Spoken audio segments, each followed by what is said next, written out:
Je vous invite maintenant à un temps de louange et nous lirons dans l'évangile de Jean, au chapitre 16 et 17, les paroles que Jésus a prononcées pour décrire à ses disciples les temps troublés qu'ils allaient traverser. Il leur annonce sa mort, sa résurrection, son ascension auprès du Père et la venue de l'Esprit Saint. Il insiste particulièrement sur les sentiments qui allaient les traverser. Nous lisons. Vous êtes en train de vous demander entre vous ce que j'ai voulu dire par ces mots. Dans peu de temps, vous ne me verrez plus, encore un peu de temps, et vous me reverrez. Vraiment, je vous l'assure, vous serez accablés de douleur, mais votre douleur se changera en joie. Vous êtes maintenant dans la douleur, et je vous verrai de nouveau. Alors votre cœur sera rempli de joie, de cette joie que personne ne pourra vous enlever. Quand ce jour viendra, tout ce que vous demanderez au Père, en mon nom, il vous l'accordera. Demandez et vous recevrez pour que votre joie soit complète.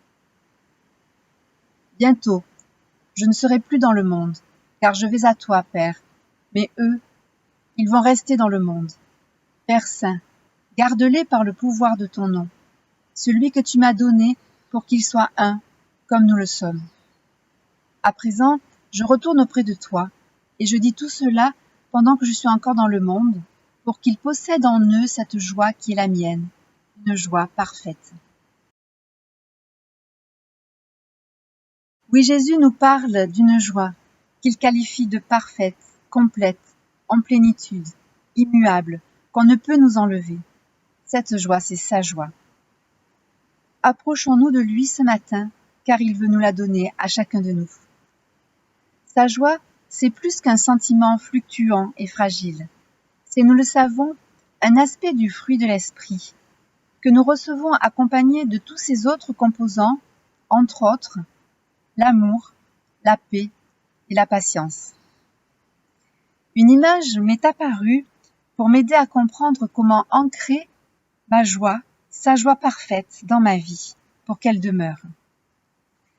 Notre vie en Christ peut être illustrée comme une fleur puisant sa force dans l'esprit, qui l'irrigue de l'amour du Père et apporte à son cœur la paix. Le cœur est en paix, réconcilié avec le Père, par le pardon de Jésus-Christ. Je n'ai plus rien à prouver, plus rien à essayer de mériter à mes yeux, aux yeux des autres. Tout est grâce dans son amour.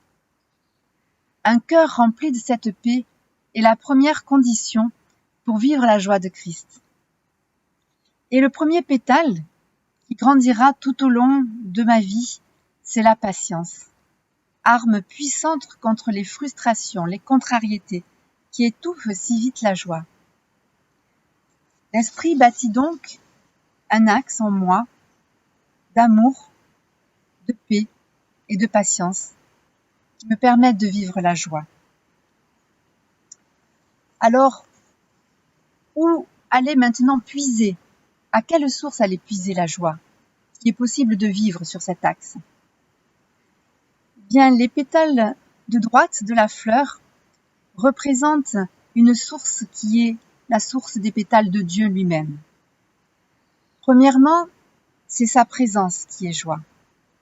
Oh oui, quel bonheur de le retrouver dans le temps de rencontres personnelles, de cœur à cœur, de méditation, de partage, d'adoration de sa parole, mais aussi de contempler la nature, la beauté, et de recevoir son esprit qui, chaque fois qu'il est présent dans mon cœur, remplit ma vie de joie. Oui, sa présence est joie. Et elle est renforcée par sa fidélité, pour que je m'appuie sur lui, que je le prie pour me délivrer dans mes épreuves, dans mes difficultés. Il m'écoute toujours, il répond toujours, il est mon secours.